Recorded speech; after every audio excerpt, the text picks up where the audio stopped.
좁은 길을 걸으면서도 기뻐할 수 있는 이유가 오늘 설교 본문에도 나오긴 합니다. 말씀 보도록 하죠.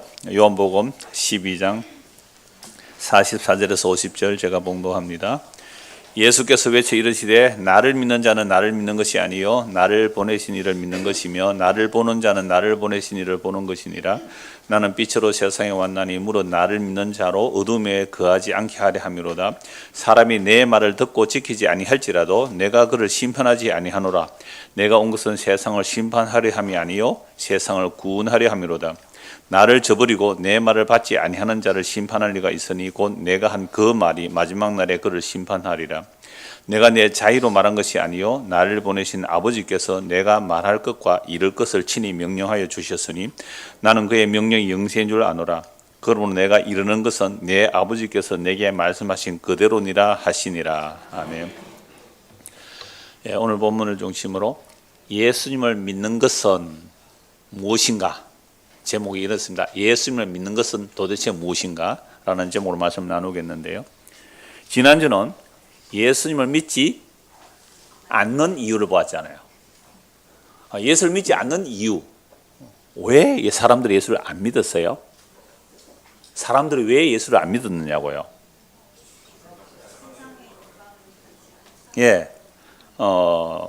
여러 답이 나왔는데요. 예수님을 믿지 않는 이유가 사실은 구약에 예언이 되어 있거든요. 아니, 왕으로 오신다면, 구원할 구원자로 온다면, 우리가 다 죄 가운데, 연약한 가운데 보잘것없이 살고 있는 우리를 구원하러 온다면 훨씬 훌륭하고 멋있고 영광스럽고 힘 있는 왕으로 오셔야 되는데, 아니, 보통 사람보다 더 못한 모습, 그것도 죄인보다 더 못한 모습, 홀라당 빨가벗겨서 십자가에서 저주받아 죽는 그 모습으로 오신 그 예수를 메시아로 믿으라고요? 도무지 믿을 수 없는 내용이에요. 도무지 믿을 수 없는 내용이고 또 믿지도 못하도록 아예 눈과 귀를 가려놓으라고요. 가려놓아라. 그래서 십자가에서 다 이루었다신 그 예수를 나의 주와 그리스도로 믿는 일은 사람으로 불가능합니다. 그래서 오직 은혜로만 예수를 믿게 되는 거죠. 자, 그러므로 예수를 믿는 이것이 얼마나 큰 기적이며 은혜며 은총인 줄 아는 것, 이게 이제 예수 믿는 시작인 거예요. 예수 믿는 시작. 이제부터 예수 믿는 시작이 되는 거예요.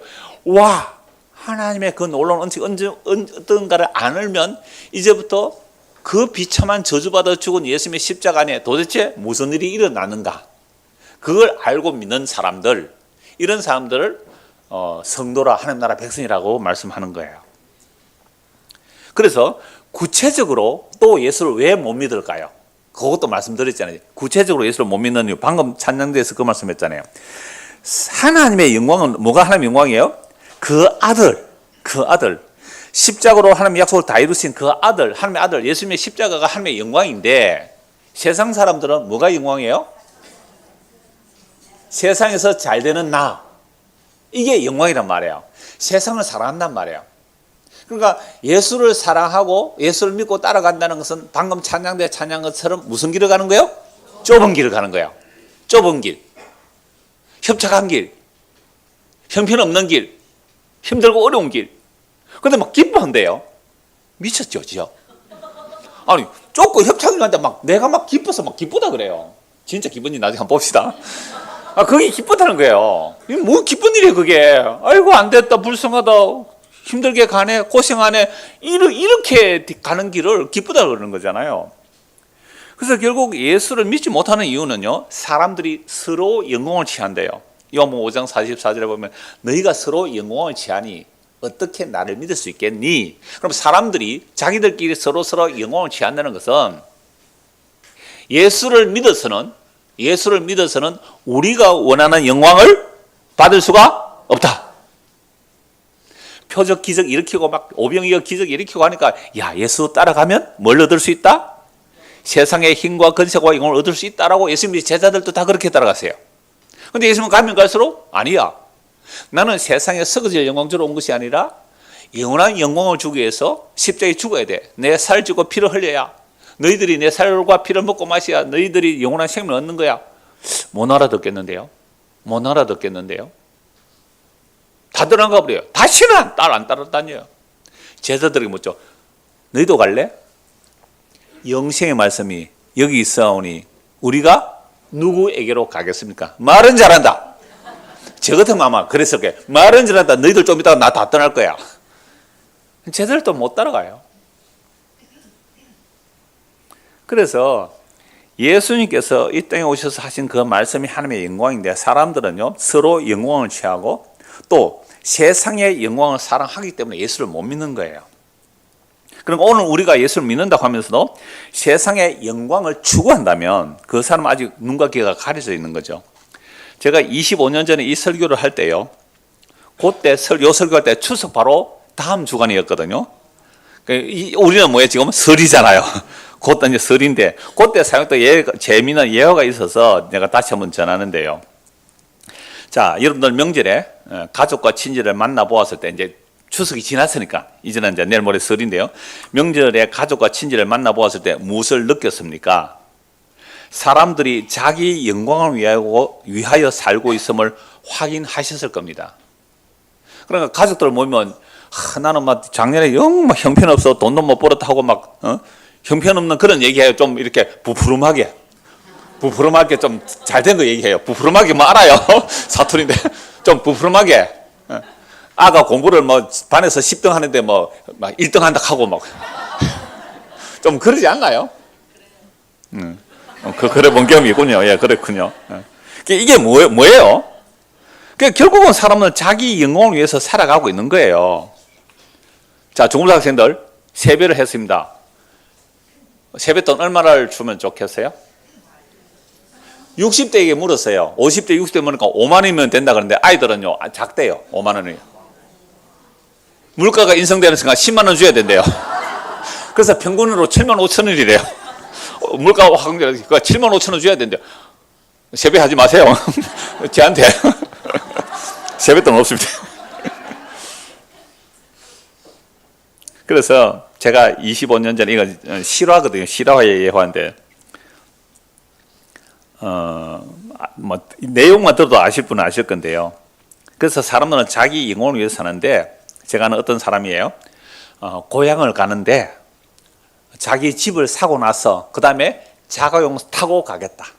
그냥 고향 안 가겠대요. 그러면 뭐 10년 동안 집 못 살던 고향 안 가는 거예요. 왜 그렇게 집 사고 나서 차 사고 자가용 사고 고향 가려고 했을까요? 이걸 사자성어로 중고등부 한번 대답해 보세요. 고향으로 가는데 이걸 사자성어가 있어요. 뭐예요? 고향으로 가는데 뭐 입고 가겠다? 비단 옷 입고 간다. 비단 옷 입고 간다. 비단 금자예요. 금이환향. 비돈을 입고 딱 고향 가야지. 고향 오는데 아이고 완전 거지꼴로 하고 오면 어떡해요? 사람 망했구나 이럴 거 아니에요. 그러니까 빌려서라도 좋은 옷 입고 빌려서라도 좋은 차 타고 가고 싶은 거예요. 어디 갈 때? 고향 갈 때. 이러면 고향 갈 때 그렇게 안 가나요? 그래서 새 차를 사면 꼭 명절 전에 나와야 돼. 뭐 그게 우리의 본능이에요. 결국 뭐 하는 거예요, 그게? 자기 영광이잖아요. 나 이런 차 타고 살네요. 나 이렇게 돈 벌어서. 그래서 빚내 와서라도 용돈을 어떻게 해요? 넉넉하게 주는 게, 와, 우리 삼촌이 10만 원 주더라. 그 소리 듣고 싶었어. 부모님께 용돈을 드려도 좀 넉넉하게 드리잖아요. 저도요, 청년 때 일할 때요, 갑을 해가지고 드린 적이 있거든요. 잘 알아요, 그래서. 이게요, 모든 사람들은 뭘 위해 산다고요? 자기의 영광. 그런데요, 이분이요, 정말 집을 마련했어요. 그리고 새 차까지 딱 샀어요. 이제 고향 가려고 만반의 준비를 했어요. 그런데 차를 샀는데 열흘 만에 도난 당했어요. 진짜로 싫어합니다. 그래가 또 못 갔죠, 뭐. 그래서 다음에 새 차 사고 갔대요. 아시는 분 있을 거예요. 이게 누구 얘기인지. 그런 분 있잖아요. 진짜로 그런 일이 있었대요. 그러니까 결국 우리는 고향을 가도 금이 환영한 나의 모습을 보여주고 싶고, 교회 와도 어떻게 해요? 예, 잘된 나를 보여주고 싶어 하잖아요. 이게 인간은요, 오늘 중고등학생들 두로왕이 무역해서 부자 되는 거 뭐라 그래요? I'm a God. I'm a God. 나는 신이다. 그래서 완전히 바벨론으로 헬라적으로 완전히 망하게 해버리므로 네가 너를 죽이는 자들 앞에서 신이라고 하겠느냐? 너는 신이 아니야! 라고 하나님께서 심판하시거든요. 그래서 우리의 영광관이 결국 깨어지고 무너지는 과정을 통하여 진짜 하나님의 영광인 십자가에 지신 예수를 믿게 되는 거예요. 이게 무슨 길이라고요? 좁은 길. 좋아해요? 좋아요 그거? 진짜로 좁은 길이 막 나에게 닥치는데, 그래서 우리가 갈 수 없는 길이에요. 우리가 스스로 예수를 믿고 따라갈 수 없는 길이에요. 그래서 십자가에 들린 그분이 우리를 어떻게 한다고요? 성령을 보내가지고 잡아서 끌고 가는 거예요. 그래서 우리는 끌려가는 거예요. 그게 생명의 길이에요. 만약에 우리가 끌려 안 가고 내가 알아서 막 열심히 잘 가잖아요. 그러면 뭐라고 말할까요? 천국 가서? 다른 사람은 끌려왔는데 나는 스스로 알아서 가신다 하면 그럼 못 가요. 천국 스스로 갈 사람이 없거든요.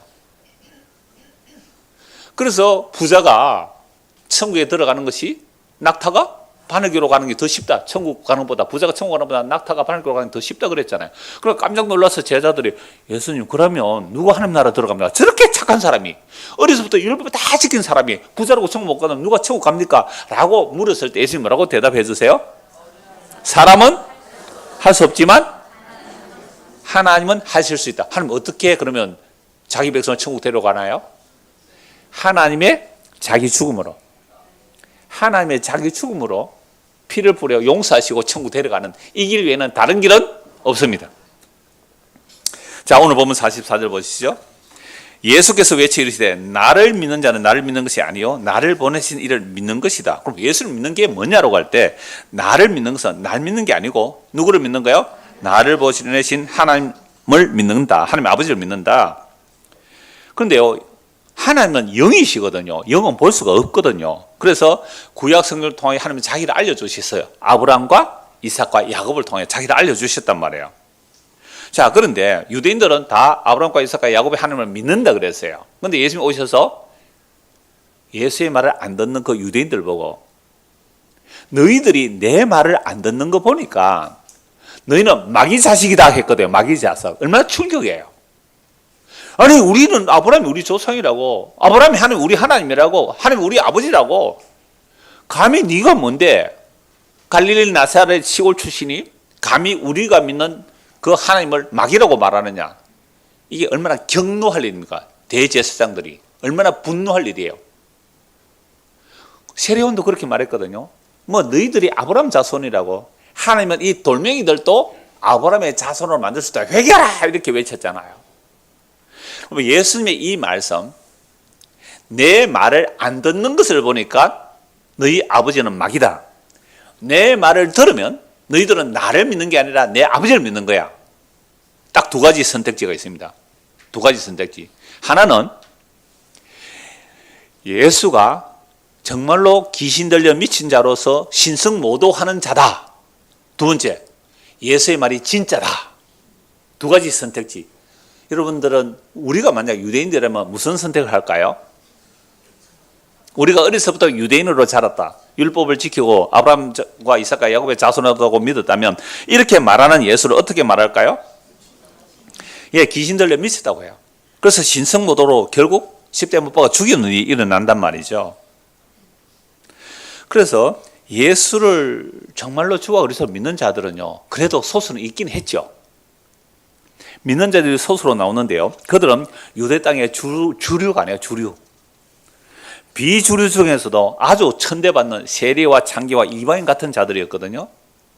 그러므로 예수님께서 이스라엘 중에서 이만한 믿음이 없다라고 칭찬한 그 믿음의 사람이 누구예요? 이방인 백부이장이잖아요. 또 하나, 내 믿음이 크다라고 한 사람, 딱 한 사람인데 이 사람은요, 헬라인 스로보닉의 여인이거든요. 내 딸 고쳐주세요. 아들이 먹을 떡을 개들에게 던지면 마땅치 않다. 그러면 완전 개라고 취급해버리잖아요. 그때 그 여자가 뭐라 그래요? 옳습니다. 그러나 개들도 주인의 상에서 떨어지는 떡부스를 먹지 않습니까? 여자여, 내 믿음이 크도다. 그럼 믿음이 크다, 믿음이 좋다라고 한 사람은 예수님이 칭찬한 딱 두 사람인데 누구라고요? 둘 다 이방인이에요. 그러니까 이런 자들은 정말로 하나님의 은혜가 어떻게 나타나는지를 보여주는 거죠. 그러니까 이런 말씀을 하는 예수님은요, 그 기득권 자들에게는 눈에 가시예요. 어떻게 하든지 죽여버리려고 했단 말이에요. 근데 예수님 뭐라고 말씀하셨다고요? 나를 믿는 것은 나를 믿는 것이 아니고 나를 보내시는 믿는 것이다 라고 말씀하시잖아요. 그러니까 예수님을 믿는 것이 하나님의 뜻이고요, 예수님을 믿는 것이 하나님을 믿는 것이라고, 하나님의 아버지가 나를 보냈다고 지금 앞에서부터 몇 번이나 반복해서 말씀해요. 그리고 앞으로도 또 이런 말씀이 나옵니다. 그러니까 지금까지는 무리들에게 하신 말씀이에요. 그런데 이제 13장부터 17장까지는요 제자들에게 따로 말씀하신 거예요. 그러면 그 사이, 무리들에게 말씀하시고 제자들에게 말씀하는 그 사이가 오늘 본문이거든요. 그 사이에 있는 내용은 지금까지 예수님께서 하신 그 모든 말씀을 사람들이 믿어요, 안 믿어요? 안 믿었잖아요. 안 믿는 그들에게 예수 믿는 것이 무엇인지 요약해서 설명하는 거예요. 그러니까 요한복음 앞에 지금까지 못 들었더라도 오늘 말씀 들으면 뭐예요? 아, 예수 믿는 것이 이런 거구나를 알 수 있는 거예요. 예수 믿는 것이 이런 거구나 알 수 있어요. 여러분들 작심삼일이라는 말이 있잖아요. 1월 1일 날 여러분들 뭔가 결정한 거 있어요? 1월 1일 날, 작년 31일 1월 1일 날 안 했어요. 원래부터 성경 한 장씩 읽자고. 이런 작정을 했단 말이에요. 작정했는데 양적설 지금 다 이제 한 달 가까이 지나가니까 지켜졌어요, 안 지켜졌어요? 그럼 어떻게 해야 돼요? 다시 구정명절을 통해서 하루에 성경 한 장 읽읍시다. 구정명절을 통해서. 그래서 예수님을 믿는다는 것은요, 예수를 믿는 것이 아니라 나를 보내신 이를 믿는다라고 말씀하잖아요. 이게 다시 요약해서 44절에서 50절까지 앞에 한 말씀들을 다 요약해서 쭉 말씀하시는 거예요. 이제 45절입니다. 같이 한번 읽으시죠. 시작. 나를 보는 자는 나를 보내신 이를 보는 것이다. 자, 여러분, 예수님을 보는 것이, 예수님을 보낸 누구를요? 하나님을 본다. 하나님은 영이시기 때문에 사람의 눈으로 볼 수가 없어요. 그러나 보이지 않는 하나님을 온전히 나타내신 분이 누구라고요? 예수님이에요. 그러니까 예수님을 모르면 하나님도 모른다 이거예요. 그러니까 예수님을 하나님으로 안 믿고 다른 하나님을 믿는다라는 것은 내 마음속에 상상의 하나님을 믿는 거예요. 내 마음속에 상상의 하나님. 내 마음속에 상상의 하나님을 믿는데, 여러분, 세상은 보는 대로 믿는다. 그렇죠? 보는 대로 믿는다. 여러분, 투 부정사의 명사적 용법에서, 그죠? 투 부정사의 명사적 용법에서 to she is to believe라는 말 아세요? she라는 동사 원형에 to를 붙이면 명사로 사용하는 거잖아요. to she is to believe 뭐요? 보는 것이 믿는 것이다. 그렇게 우리는 알고 있어요. 보는 것이 믿는 것이다. 그래서 백문이 불여일견이다 그렇게 말하잖아요.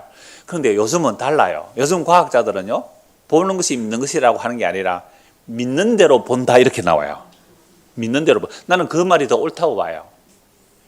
그러나 우리가 믿는 대로 보이는 거예요. 믿는 대로 보는 거예요. 믿는 대로.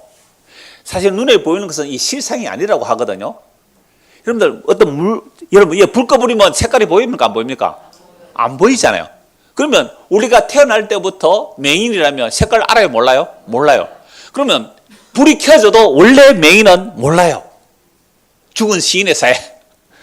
그러니까 이 세상이 그냥 죽은 세상이죠. 세상 자체가 그래요. 그런데 빛이 들어오면 이제 색깔이 보이는데, 이게 우리는 빨주노초 파남보 프리즘에 비추면 7가지 색깔이 나오지만 그 7가지 색깔도요, 분석하면 또 여러 가지 색깔이 되거든요. 그럼 빛의 삼원색 알아요? 빛의 삼원색? 뭐예요? 빛의 삼원색. 빨강, 파랑, 녹색. 세 가지를 섞으면 흰색이 나와요. 희한해요. 근데 색의 삼원색 섞어버리면 회색이 나와요. 그러니까 우리는요, 색도 잘 몰라요. 무엇이 색인지. 그러니까 우리가 이 빛이 들어오니까 저 나무는 파란색이네. 저 파란색을 비추어내는 요소가 저기 있는데 빛이 들어가면 보이는 거예요. 그러니까 우리가 이 세상에서도 제대로 보고 해석할 수 없는데, 보이지 않는 하나님을 사람들은 다 상상한단 말이에요. 그러니까 내가 믿는 대로 보인다. 내가 믿는 대로, 아는 것만큼 보인다. 아니요. 내가 믿고 싶은 대로 보이는 거예요, 사실은. 믿고 싶은 대로 보이는 거예요. 똑같은 현상이라도 내가 믿는 대로 보인다. 희한해요. 그러니까 오늘날 우리가 성경을 볼 때도요, 내가 평소에 믿고 있는 바대로 성경을 투사시켜서 그 성경에서 비슷한 것을 끌어당겨서 내 믿음으로 가져요. 이걸 우상숭배라 그래요. 내 안에 믿고 싶은 대로 내 욕망을 성경에 던져가지고 성경에 비슷한 거 있으니까 그 성경을 당겨와서 이게 성경 말씀이야, 이게 진리 말씀이 하나님이야 라고 한단 말이에요. 이렇게 물으면 딱 여러분들 이렇게 질문할 수 있죠. 니는 그렇게 안 보나? 니는 그렇게 안 보나? 얼마든지 저도 그렇게 볼 수 있죠. 얼마든지 저도 그렇게 볼 수 있습니다. 나는 절대 그렇게 안 봐. 그게 이단이에요, 사실은. 얼마든지 자기 안경으로 성경 볼 수 있거든요. 그러면 이제 이럴 때 우리는 어떻게 해야 되는 거예요? 우리는 이럴 때 어떻게 해야 되는 거예요? 예, 기도하셔야 된다. 맞죠? 물론 지혜와 계시의 영이 임해야 성경이 분별되기는 해요. 그럴 때 진짜 말씀이 그러한가 하고 말씀을 서로 뭐 해야 하는 거예요? 상고해보면 되거든요. 서로 상고해보는 거예요. 아, 진짜 말씀이 그러한가? 그래서 나를 보는 자는 나를 보내신 이를 보는 것이다. 이렇게 말씀하고 있죠, 예수님께서. 자, 문제는, 자, 중고등 학생들. 목사님, 질문 있어요. 근데 우리 예수님 못 보잖아요. 예수님 못 보는데 어떻게 해요? 여기에 대한 답을 제가 두 곳을 말씀을 드릴게요. 자, 여러분들은 예수를 보고 믿어요? 안 보고 믿어요? 안 보고 믿잖아요. 안 보이잖아요, 지금. 근데 어떻게 믿어요? 아, 말씀을 보니까 예수님 믿어진다. 좋습니다. 그러니까 구약의 선지자들과 신약의 사도들이 성경을 기록한 이유는 예수를 보지 못하지만 믿는 우리들을 위해서 기록해 놨어요. 베드로전서 1장 한번 보시죠. 오늘 찬양 대 찬양하고 연결이 좀 되는 내용이에요. 좁은 길을 걸으면서 왜 기뻐할까요? 보지 못하는 예수를 왜 사랑할까요? 신약 성경 베드로전서 1장 8절입니다. 베드로전서 1장 8절.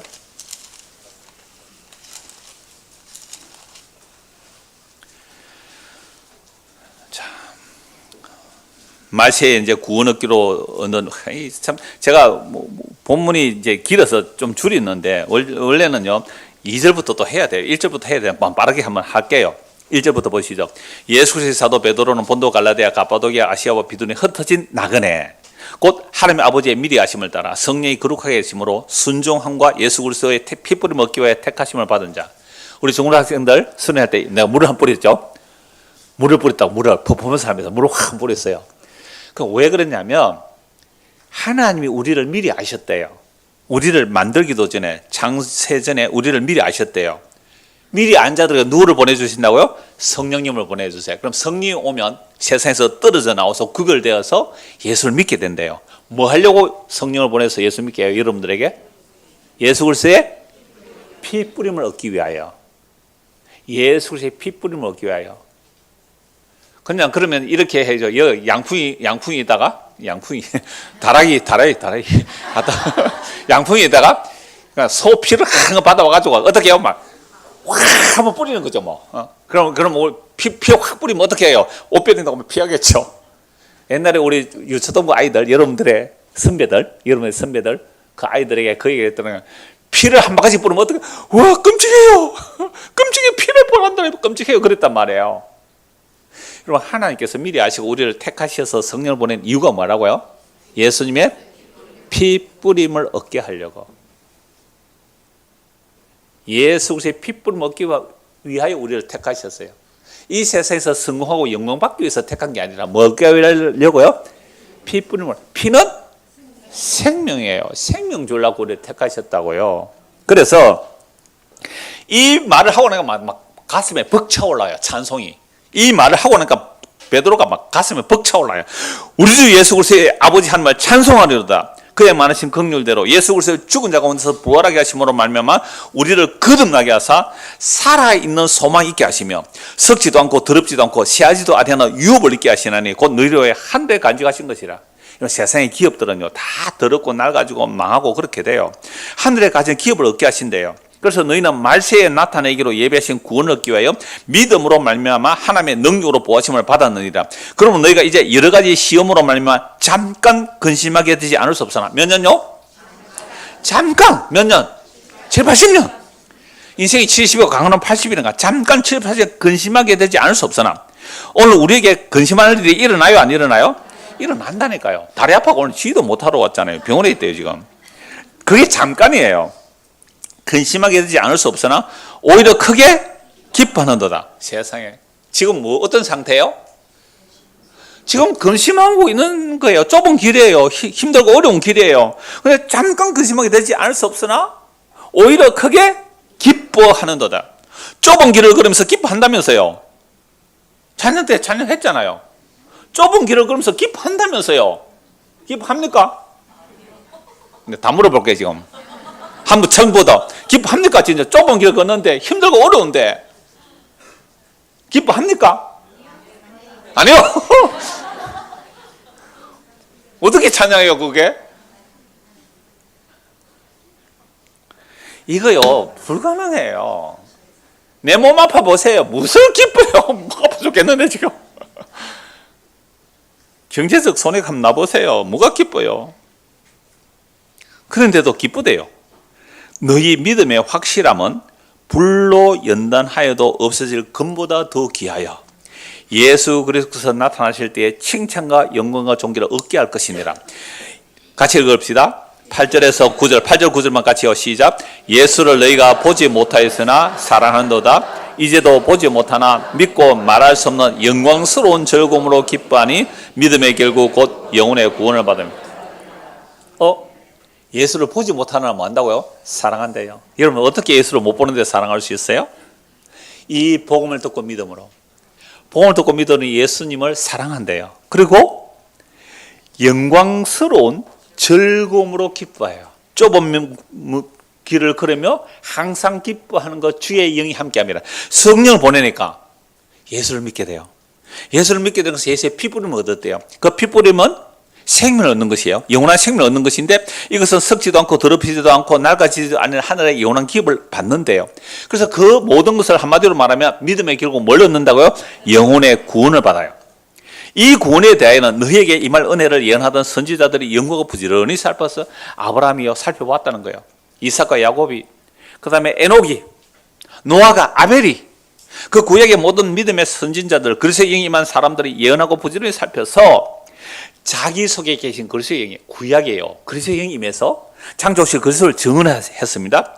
영이 그 받으실 고난, 예수님의 고난과 후에 받으실 그 영광, 미리 증언하여 누구를 또한 어떠한 때를 지시하는지 상관없다. 그런 모든 구약의 선지자들은 누구를 예언한다고요? 그리스도의 영이 받으실 고난, 그리고 받으실 그 영광, 그 십자가와 성천하신 그 그리스도의 그 영광, 미리 증언하여 누구를 또한 어떠한 때를 지시하는지 상관한지라. 이 성긴 바가 자기를 위한 것이 아니요 너희를 위한 것이다. 그러니까 구약의 그 선지자들이 오늘 우리 보고 복음 듣고 믿으라고. 아브라함이 우리를 위해 있었대요. 에녹이 우리를 위해 있었대요. 노아가요 우리를 위해 있었대요. 너희를 위한 것이며 계시로 알게 되었으니 이것은 하늘로부터 보내신 성령을 힘입어, 이제 사도들이요 성령을 힘입어 복음을 전한 자들 이제 너희에게 알린 것이요. 그러니까 구약의 선지자들과 신약의 사도들 다 성령이 임하여 그리스도의 영이 임하여 복음을 전했는데 이거 누구도 몰랐다? 여러분 천사들도 몰랐대요. 저 말 안 듣는 유대인들, 저 하나님의 말씀을 거역한 저 유대인들, 이스라엘 백성들, 하나님께서 저들을 어떻게 구원하실까? 어떻게 구원해? 천사도 몰랐대요. 천사도 몰랐대요. 하나님이 사람이 되어 자기 죽음으로 구원할 줄은 누구도 몰랐다고요? 천사도 몰랐대요. 천사도 허무하겠네. 그럼 우리가 복음을 듣고 어설픈 우리가 복음을 듣고 복음을 전하고 복음을 믿는다고요? 이거 누구도 허무할 일이라고요? 천사도 허무할 일이에요.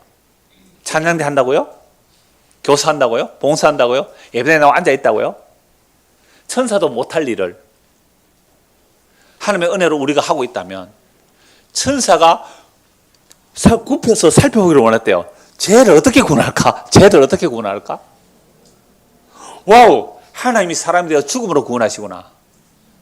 천사도 허무하겠네. 믿음의 결국 영혼의 구원을 받습니다.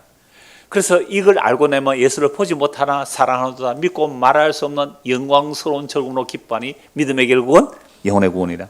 여러분 인생 짧아요. 중고등학생들 시간이 지루하게 안 가죠.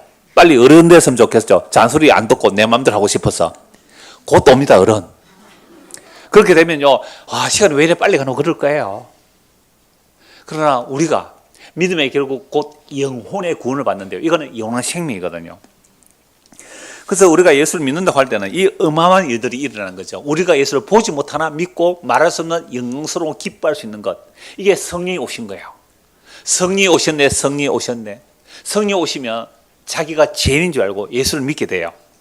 그래서 우리는 예수를 직접 안 봐도 돼요. 기록된 계시의 말씀으로 예수가 누군지 알고 믿는데 하나만 더 볼게요. 요한 1서입니다. 요한 1서. 이제 요한복음 기록한 사람이 요한 1, 2, 3서, 요한 계시록까지 기록했으니까요. 요한 1서를 한번 보시죠. 요한이 어떻게 예수님을 증언하는지. 참 엄청난 말씀이죠. 요한 1서 1장 2절입니다. 태초부터 있는 생명의 말씀에 관하여는 태초에 천지를 창조하신 그 말씀 누구예요? 예수님. 그 태초부터 있는 생명의 말씀에 관하여는 우리가 들어봐요, 눈으로 본봐요, 자세히 보고 우리 손으로 만져봐라. 누구 얘기예요? 예수님. 그러니까 사도들이 보고 듣고 자세히 보고 손으로 다 만져봤대요. 이 생명이 나타내신 바된지라 이 영원한 생명을 우리가 보았고 증언하여 너희에게 전하노니. 그러니까 우리는 안 봐도 되잖아요. 사도들이 보고 증언했고 선지자들이 예언했고 사도들이 보고 만지고 증언한 이 예수를 우리가 믿는 거예요. 그래서 증인이 아주 중요해요. 어떤 사람이 죄를 져서 재판을 받아요. 그럴 때 증인을 부르죠. 증인을 불러요. 근데 어떤 증인이 와서 이 사람은 죄 짓지 않았어요. 그때 이 사람은 나와 함께 있어야 하고 정확한 알리바이를 제시하면 그 사람은 어떻게 해요? 무죄 석방이 돼요. 근데 죄가 없는데 또 나쁜 마음으로 저 사람은 이렇게 죄를 지었어요. 거짓 증언하면 그 사람은 어떻게 돼요? 감옥에 가요. 심지어 사람을 죽고 살리는 것이 증인의 입에 달렸어요. 죽고 살리는 일. 안 그래요? 그러니까 증인이 너무 중요한 것이에요. 그래서 사도들이 증언을 해놨단 말이에요. 증언을. 예수를 보고 만지고 다 증언해놨다. 그래서 이 영원한 생명을 우리가 보았고 증언하여 너희에게 전하노니 이는 아버지와 함께 계시다가 우리에게 나타내신 바 된 이시다. 우리가 보고 들은 바를 너희에게도 전하면 너희도 우리와 사귐 있게 하려매라. 그러니까 우리가 지금 1차적으로 성경을 통하여 누구 말을 듣는 거예요? 사도들과 사귀고 사도들의 말을 들어보니까 사도들과 사귀는 이유는 누구예요? 우리의 사귐은 아버지와 그의 아들 예수 그리스도와 더불어 누림이라. 여러분 예수를 믿는 것은요 복을 받아가는 게 아니고 받은 복을 누리는 거예요. 그 문부원 권사님이라고 제가 대구에 그 연합회 설교 한번 하고 왔잖아요. 그분이 이제 복음을 8년 전부터 듣고 이제 우리 교회 뭐 수련도 오시고 교제가 계속되는데요. 그분이 청년들 데리고 저 네팔에 가셨다고요. 네팔에 뭐 한 10일 정도 일정으로. 그래서 제가 어저께 혹시 네팔에 가시면 그 김은영 선교사님을 만날 수 있으면 한 연락해 보세요 했더니 그 좁으니까 한 인사가 바로 연결해서 그 연락했대요. 그 김은영 선교사 우리 몇 년 전에 우리 교회 한번 왔다가 가셨어요. 그래서 서로 통화가 된 거죠. 그래서 어제 이제 그 선교사님 문자가 왔는데 그 새해 복 많이 받으세요라는 인사를 하기가 그러네요. 자기가 그랬대요. 서로 거기 있으면서 어떤 선교사님이 새해 복 많이 받으세요라고 인사할 때 저는 예수님으로 인해 이미 복을 다 받고 있습니다 이렇게 말해요. 그래서 제가 뭐라고 인사했는지 아세요? 새해 복을 많이 누리세요. 새해 복 많이 누리세요. 저도 여러분들에게 인사드립니다. 새해 복 많이 누리세요. 그 복이 뭘까요? 예수님과 사귀는 복. 그러니까 이 사도들이 기록한 이 말씀을 듣고 있는 사도의 말을 듣는데 사도의 말을 듣는 것은 결국 누구하고 사귀는 거예요? 예수와 더불어 하나님과 그 아들 예수 그리스도와 더불어 누리는 거예요. 그냥 목사의 말을 듣는데 목사가 사도의 말을 전해주잖아요. 그럼 목사가 사도의 말을 전해줄 때 목사하고 사귀라는 말이 아니에요. 저하고 사귀면 뭐 하려고요? 우리 성문학생들 저하고 좀 사귀세요. 제가 뭘 전해주려고요? 사도들의 말을 좀 복음을 전해주니까. 그래서 그러면요 이 사도들이 이 편지를 쓴 이유가 있어요. 자 4절입니다. 시작. 우리가 이것을 쓰면 우리의 기쁨이 충만하게 하려면. 아까 베드로도 똑같죠. 사도 요한도 똑같아요. 이 편지를 쓰는데 뭐라고요? 기쁨이에요, 기쁨. 너희가 예수 못 보지. 그러나 믿고 말할 수 없는 영광스러운 즐거움으로 기뻐하니, 이게 바로 믿음의 결국 영혼의 구원을 받는데, 이게 성령 임하게 되면 예수님과 사귀고 싶어요. 그럼 예수님과 사귀려면 뭘 봐야 돼요? 성경을 봐야 되죠. 여러분들 요즘 연애편지 쓰나요? 중고등학생들? 카톡을 하나요? 약간 연애편지를 쓴다면, 진짜 내가 사랑하는 사람에게 연애편지가 왔다면 그거 대충 읽나요? 외울 정도로 읽나요? 외울 정도로 읽죠. 외울 정도로. 왜 그래요? 사귐이 기쁨이기 때문에. 근데 진짜 그런 사랑은요, 잠시 잠깐 있다가 사라지는 거지만, 영원한 하나님의 말씀이 우리에게 사랑한다는 이 연애편지가요, 이렇게 좀 두꺼워요. 그래. 두껍긴 한데, 이게 보면요, 와, 하나님이 우리를 사랑한 사랑이 자기 죽음으로 이렇게 사랑하셨구나 라는 그 사랑 이야기예요, 한마디로. 그래서 좀 성경 읽고 주님과 사귀면요, 복을 뭐 한다고요? 누리는 거예요. 지금 형편이 좁은 길을 가지만 그 사랑을 누리기에 그 사랑 때문에 견딜 힘이 있고요, 그 사랑 때문에 소망이 생기고요, 그 사랑으로 격려하면서 가는 거 아닙니까? 이 사랑이에요, 이 사랑. 이제 본문 보시죠. 자, 46절. 나는 빛으로 세상에 왔느니 무릇 나를 믿는 자로 어둠에 거하지 않게 하려 함이라. 그럼 예수님은 빛이라 엄청나게 많이 말씀했습니다. 지금까지 나는 빛이다, 나는 빛이다, 빛이다, 수많은 말씀을 하셨어요. 그래서 무릇 나를 믿는 자로 하여금 어디에 거하지 않게 하려고? 어둠에 거하지 않게 하려고. 그러니까 어둠에 살지 않게 하려고. 근데 우리는 태어나면서부터 어디에 살아요? 어둠 속에 살아요. 어둠 속에 사는 결정적인 모습이 뭐냐면 육신의 정욕과 안목의 정욕과 이성의 사랑이에요. 아까 제가 처음 예화를 드렸잖아요. 고향 갈 때 어떻게 가고 싶다? 예, 금이 환영하고 싶잖아요. 이게 다 이성의 자랑이거든요. 여기에서 예외가 될 사람 한 명도 없어요. 저도 마찬가지예요. 저도 마찬가지라고요. 안 그런 사람이 있을까요? 그럼 교회 다니 올 때 대충 아무렇게나 막 이래 옵니까? 하면 좀 그래도 깨끗한 옷 입고 옵니까? 왜 그래요? 하나님을 기쁘시게 하려고 그래요? 아니면 다른 사람이 나를 어떻게 볼까? 이것 때문에 그래요? 각자 다 봤어요, 속으로. 그러니까 우리는 어둠에 살아요, 어둠에. 그 어둠인 줄 모르고 어둠에 살아가요. 그런데 예수님은 빛이라고 하시잖아요. 그런데 예수님의 말씀을 듣지도 믿지도 않는 이유가 뭘까요? 우리는 어둠을 사랑하기 때문에 그래요. 그러므로 예수님을 믿는다는 것은 빛이 예수님이 우리에게 찾아오시는데, 빛이 예수님이 찾아오면 우리는 뭐로 자꾸 드러나요? 어둠으로 드러나요. 그래서 빛이 우리에게 100% 빛이면 나는 뭐가 돼요? 100% 어둠입니다 할 때 너는 어렵다. 나병이 머리보다 발까지 완전히 퍼지면 너는 정하다, 깨끗하다. 빛이 100% 비춰버리면 머리보다 와, 나는 전신이 나병이군요, 나는 전적 죄인입니다, 너는 어렵다, 너는 깨끗하다. 이게 복음이에요. 그래서 바울이 뭐라 그래요? 미쁘도다 신실하다 이 말이여 모든 사람이 받을 만한 말이여 주께서는 죄인을 부르러 오셨다고. 주여 죄인 중에 개수가 0이 있습니다. 빛이 제대로 비치면 자기는 전적 죄인이라고 그래요. 그런 자를 보고 주님께서 뭐라고요? 너는 어려워. 이렇게 어려워진 사람들은 뭘 자랑할까요? 예수님이 십자가에 피 뿌리면 있는 자랑할 게 없다고요. 뭘 어줍잖은 것들을 내놓아요. 어줍잖은 것들을.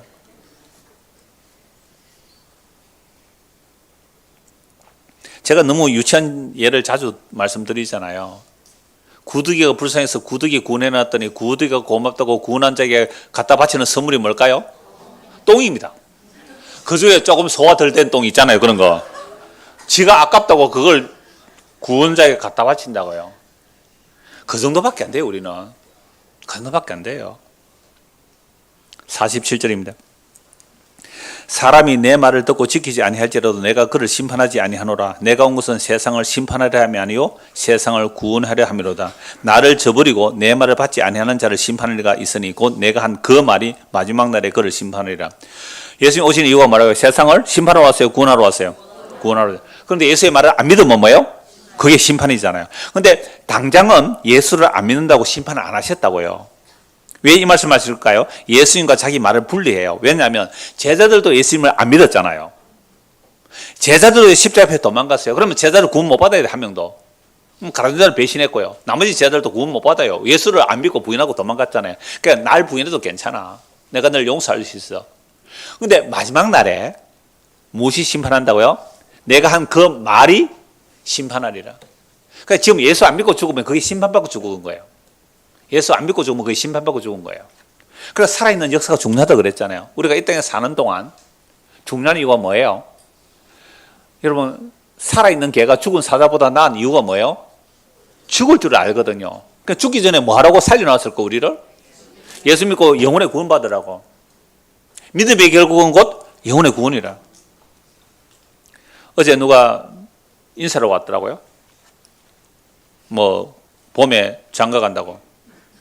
뭐라고 하는지 아세요? 우리 집사람도 그렇게 인사하고 가는데 내가 집에 들어가는데 애가 나왔어요. 네가 예수 믿는 사람 만나갖고 그래 결혼해야 되는데 막 이렇게 했대요. 딱 저는 그렇게 말했어요. 야, 장가 간다 그래요. 장가 가나? 딱 악수하면서 야, 장가 가는 것보다 더 중요한 게 뭐야? 목사님 알고 있습니다. 알면 많아요. 딱 인사로 왔는데 장가 가는 것보다 더 중요한 게 뭐야? 어려서부터 교회를 다녔으니까 장가 가는 것보다 뭐예요? 시집가고 장가 가는 것보다 더 중요한 게 뭐예요? 예수 믿는 거예요. 예수 믿는 거예요. 그래서 예수의 말을 지금 안 믿으면 당장 심판받는 모습은 안 나타난다고요. 만약 예수 말씀 안 믿었고 당장 심판받는다면 우리 다 심판받았을 거예요. 그래서 지금은 은혜 받을 만할 때요, 구원의 때예요. 근데 주님 재림할 때는요, 무엇이 심판한다고요? 주님이 하신 그 말이 심판해요. 주님의 말이. 아무리 힘없는 말씀 같죠. 날 믿으면 영원한 생명 얻어. 날 믿지 않으면 심판받아. 그거 안 믿는다고 지금 막 벼락떨어서 죽고 안 그러잖아요. 그러니까 우습게 얘기해요. 하나님 말씀을 농담으로 얘기해요. 하나님 말씀을 농담으로 얘기해요. 하나님 말씀을 안 믿는 것이 어려서도 습관이에요. 이게 어둠에 속한 삶의 모습이거든요. 그래서 예수님 오신 것은 우리를 그 안에서 끄집어내셔서 생명이시 예수 그리스도의 말씀 듣고 살아라고, 믿고 살아라고. 만약 안 듣지요? 안 듣지요? 주님 오시는 그날에 그 말이 심판할 거예요. 49절입니다. 내가 내 자유로 말한 것이 아니요 나를 보내신 아버지께서 내가 말한 것과 이럴 것을 친히 명령해 주세요. 그럼 예수의 말씀 모두가 누구의 말씀이에요? 하나님 아버지의 말씀. 그래서 하나님은 모든 충만으로 예수 안에 거하세요. 예수님을 통하지 않는 하나님은요, 그 가짜 하나님이라는 거예요. 자, 나는 그의 명령이 영생인 줄 아노라. 그러므로 내가 이르는 것은 내 아버지께서 내게 말씀하신 그대로니라. 예수의 말은 그 누구의 말씀이에요? 하나님의 말씀이고요. 자, 나는 그의 명령, 하나님의 아버지의 명령이 뭐라고요? 영생인 줄 안다. 그러니까 하나님의 말씀이 영생이에요. 이거 구약에서 몇 거 한번 찾아볼게요. 자, 신명기 18장 15절 보십시오. 구약의 신명기 18장 15절입니다. 이스라엘 백성들이 광야 40년 지나고 나서 언약을 새롭게 갱신합니다. 40년 동안 말 안 들었어요. 40년 동안 하나님 말씀 안 들었어요. 그래서 거의 다 죽고 2명 이제 살아서 출애굽 이 시대가 약속의 땅에 들어가기 직전에 언약을 갱신하는 내용입니다. 민수기 18장, 신명기 18장 15절입니다. 신명기 18장 15절. 내 하나님 여호와께서 너희 가운데 네 형제 중에서 너를 위하여 나와 같은 선지자 하나를 일으키시리니 너희는 그의 말을 들을지어다. 모세가 이 말을 했는데 이 말은 누구의 말을 들으라? 예수의 말을 들으라. 누가 이 말을 인용해요? 사도행전 7장에 보면 스데반 집사가 다 모세 믿는다 그래. 모세의 말을 믿는다 그래, 유대인들은. 근데 모세가 너희 가운데 나와 같은 선지자를 일으키려 한 그 선지자가 누군지 아느냐? 예수다. 근데 너희는 예수 죽이지 않느냐? 라고 스데반이 그 말을 하다가 스데반도 그 사람들에 의해서 뭐요? 돌에 맞아 죽어요. 그러니까 나와 같은 선지자라는 바로 예수님을 말씀하고 있어요. 18절입니다. 신명기 18장 18절에서 19절. 내가 그들의 형제 중에 너와 같은 선지자 하나를 그들 위하여 일으키고 내 말을 그 입에 두리니 내가 그에게 명령하는 것을 그가 무리에게 다 말하리라. 그럼 예수님의 모든 명령을 누가 말한다고요? 예수님이.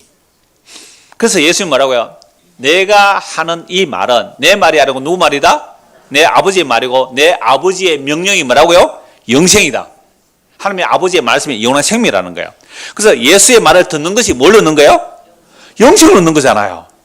내 말을 그 입에 두리니 내가 그에게 명령을 그가 무리에게 다 말하리라. 누구든지 내 이름으로 전하는 내 말을 듣지 아니하는 자는 내게 벌을 받을 것이고, 그래서 만일 어떤 선지자가 내가 전하라고 명령하지 아니하는 말을 지 마음대로 내 이름으로 전하든지 다른 신들의 이름으로 말하면 그 선지자는 죽임을 당하리라 하셨느니라.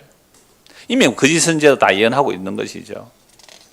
그래서 율법을 아는 유대인들은요, 나는 그 아버지, 내 아버지 하나님의 명령이 영생인 줄 안다고 할 때 율법을 잘 아는 사람들 이런 말씀을 기억하겠지요. 율법을 외우다시피 하니까.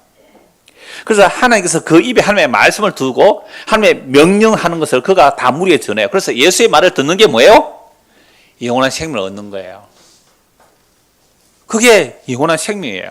자, 그런데 문제는 구약에서 하나님께서 이스라엘 백성들에게 생명과 사망, 복과 저주를 딱 앞에 놓고 선택하라 그랬어요.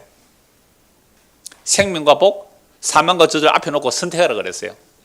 그럼 우리는 뭘 선택하고 싶어요? 사망과 저주를 택하고 싶어요? 생명과 복을 택하고 싶어요?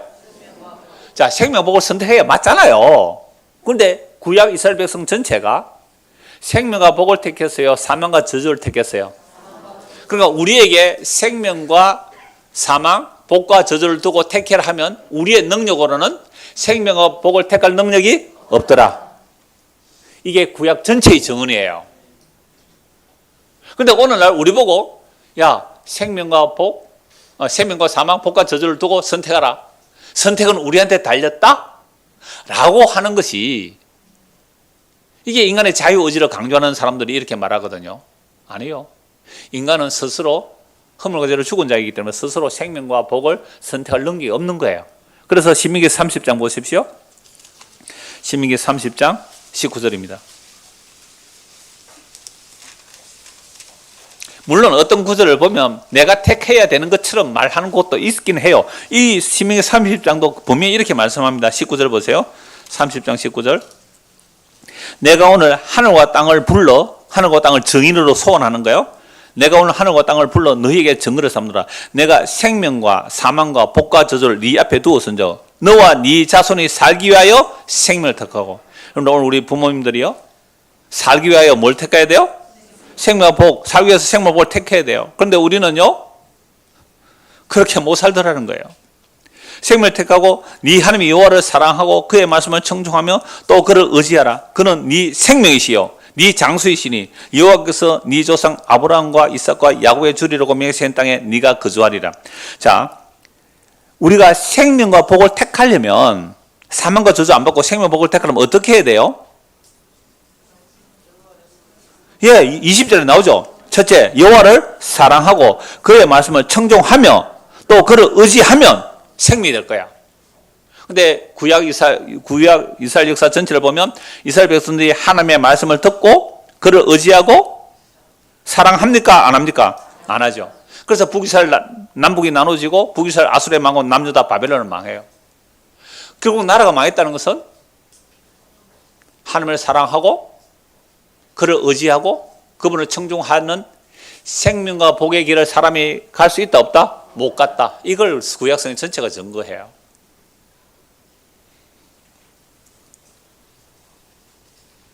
그래서 우리 보고 생명과 복인 예수님을 믿어라, 선택하라라고 한다면 우리의 능력이 없기 때문에 우리는 저주받을 수밖에 없어요. 근데 놀랍게도 요한복음 15장을 보면 나는 포도나무에 너희는 가지라 그랬잖아요. 너희가 나를 택한 것이 아니고 내가 너희를 택하였다. 내가 너희를 택하였다. 그러니까 오늘 저와 여러분들은요, 내가 예수님을 택하여 온 게 아니고 정말로 창세전에 하나님의 택하심과 성령을 보내심으로 이 복음을 듣고 예수를 믿게 되는 것은요, 예수님이 우리를 택하여 우리를 이끌어가는 과정이에요. 그래서 이렇게 끌려갈 때는요, 어떻게 끌려가는 게 좀 수월하냐? 어떻게 끌려가는 게 좀 수월하냐? 제가 염소 얘기를 한 번씩 해요. 저도 염소를 먹여봐서 아는데요. 여러분, 염소는요, 말 진짜 안 듣거든요. 그래서 염소의 목을 매가지고 줄을 당기거든요. 오라고. 잘 따라가면 염소가 좀 수월해요. 근데 이 염소가 진짜 성질머리가요, 아주 막 못된 염소가 많아요. 물론 말 잘 듣는 염소 있긴 해요, 가끔씩. 그러니까 네 발을 버텨요. 그러면 땡기면 어떻게 해요? 지지지 끌려가요. 그럼 발톱 다 벗겨져요. 목에 이 피줄, 이 껍데기 다 벗겨져요. 어차피 끌려갈 거 왜 그렇게 끌려가요?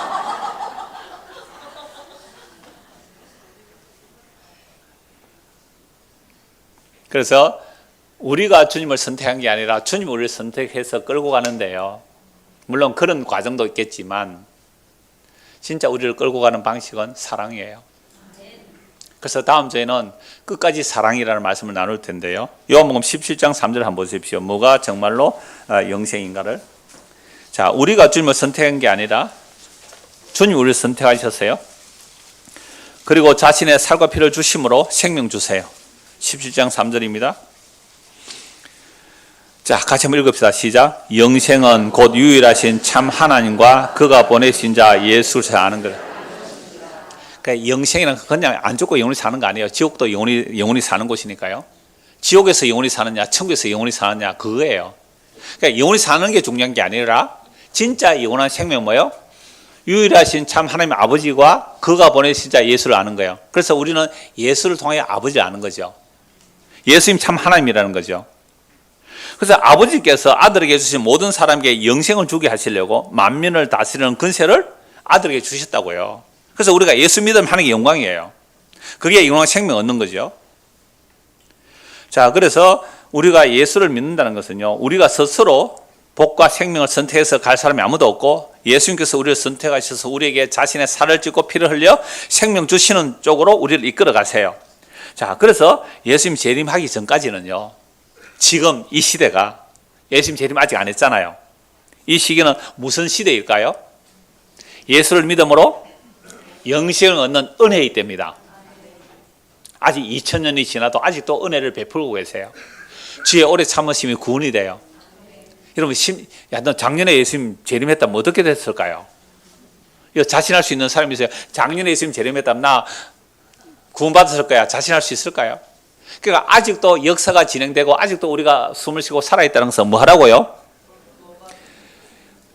예수를 믿음으로 생명을 얻어 말할 수 없는 영광스러운 즐거움의 기쁨을 맛보고 살라고 아직도 유예하고 계시는 거잖아요. 한 거 보고 말씀 마무리할게요. 고린도후서 6장입니다. 고린도후서 6장. 자, 복음 성령이 임한 사도들은 무슨 복음을 전하는지 한번 보십시오. 고린도후서 6장 마무리입니다. 오늘 1절에서 2절. 고린도후서 6장 1절 2절. 우리가 하나님과 함께 일하는 자로서, 자, 21절 볼게요. 바로 앞에. 자, 20절부터 볼게요. 5장 20절. 그러므로 우리가 그리스도를 대신하여 사신이 되어 하나님이 우리를 통해 너희를 건면하신 같이 그리스도를 대신하여 간청하노니 너희는 하나님과 화목하라. 우리는 하나님과 원수되어 있었거든요. 그래서 하나님과 화목하래요. 그러니까 하나님과 화목하는 길이 뭐예요? 21절 시작. 하나님이 죄를 알지도 못하신 이를 우리를 대신하여 죄로 삼으신 것은 우리로 하여금 그 안에서 하나님의 의가 되게 하라 하십니다. 그럼 죄를 알지도 못하신 예수를 왜 죄로 삼아버려요? 우리로 하여금, 예수 믿는 우리가 예수 안에서 하나님의 의가 되게 하려고 죄를 알지도 못하시는 분을, 우리의 죄를 덮어 씌우시고 그를 죽이심으로 우리가 그 안에서 하나님의 의가 되는 거예요. 그래서 우리가 하나님과 함께 일하는 자로서 너희를 권하노니, 지금 사도들이 자꾸 권해요. 우리 보고 하나님과 화목하라고. 하나님과 화목하는 길이 뭐예요? 예수 믿는 거예요. 그 예수 믿는 길이 복음을 믿는 거예요. 하나님과 화목하라. 하나님 화목하는 길이 뭐예요? 은혜를 헛되이 받지 말라. 은혜를 헛되이 받지 말라. 복음의 은혜를 헛되이 받지 말라. 이르시되 내가 은혜 베풀 때에 너에게 듣고 구원의 날에 너를 도왔다 하셨으니 보라 지금은 은혜 받을 만한 때요, 보라 지금은 구원의 때로다. 바울 사도가 이사야 49장 8절을 인용해서 이 말씀하고 있는 거예요. 그래서 지금은요, 재림하기 직전까지는요, 은혜 받을 만한 때고 구원의 때예요. 그래서 예수를 믿는 것이 뭐예요? 예수를 믿는 것이 뭐예요? 예수의 말씀을 듣는 것이, 하나님의 말씀을 듣는 것이고 예수를 보는 것이 하나님을 보는 것인데, 우리는 예수도 보지도 못했잖아요. 그래서 미리 보고 들은 사도들이 증언한 이 기록된 계시의 말씀을 듣고 믿을 때 성령이 역사하시면 우리도 믿고 예수를 보지도 못하지만 뭐예요? 사랑하고 영광스러운 즐거움으로 기뻐해요. 그걸 맛볼 수는 있어야 돼요. 맛볼 수는. 늘 누리지는 못해. 우리 육신이 있는 날 늘 누리지 못해도 맛볼 수 있잖아요. 그 맛이 좋으면 자꾸만 더 뭐 하고 싶어요? 더 누리고 싶어요. 더 누리고 싶어요.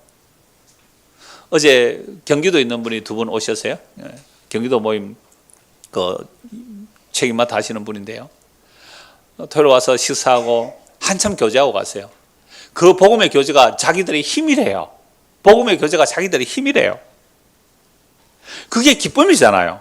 다른 얘기가 뭐가 기쁨이 있을까요? 다른 얘기는 재미없대요.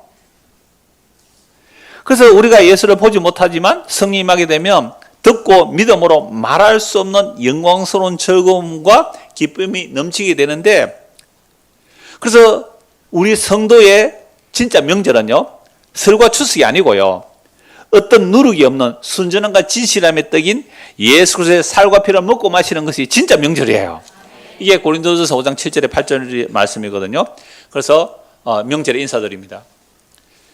우리 주 예수 그리스도, 그분을 믿음으로, 그분을 사랑하고 그 영광스러운 즐거움의 기쁨이 우리 모두에게 넘쳐나는 진짜 명절이 되기를 소원합니다. 기도하겠습니다. 하나님 아버지, 세상의 명절은 쓸쓸하기도 합니다. 능력 있고 성공한 사람들은 금이 환영하지만 실패하고 아무런 것도 없는 어른들이 왜 장가는 안 가느냐, 시집 안 가느냐, 대학은 어디 가느냐 라는 소리 듣기 싫어서 혼자 골방에 있는 사람들도 있을 수 있습니다. 그러나 그런 세상의 명절, 차별이 있는 그런 명절이 아니라 진짜 명절은 영원한 하나님이 사람이 되셔서 살주고 피를 흘려주셔서 우리에게 생명을 주신 이 순전하고 누룩 없는 떡, 예수 그리스도를 먹고 마시는 진짜 명절을 맛보며 살아가는 우리 모두가 되도록 은혜를 베풀어 주시옵소서. 예수 그리스도를 받들어 기도드리옵나이다. 아멘.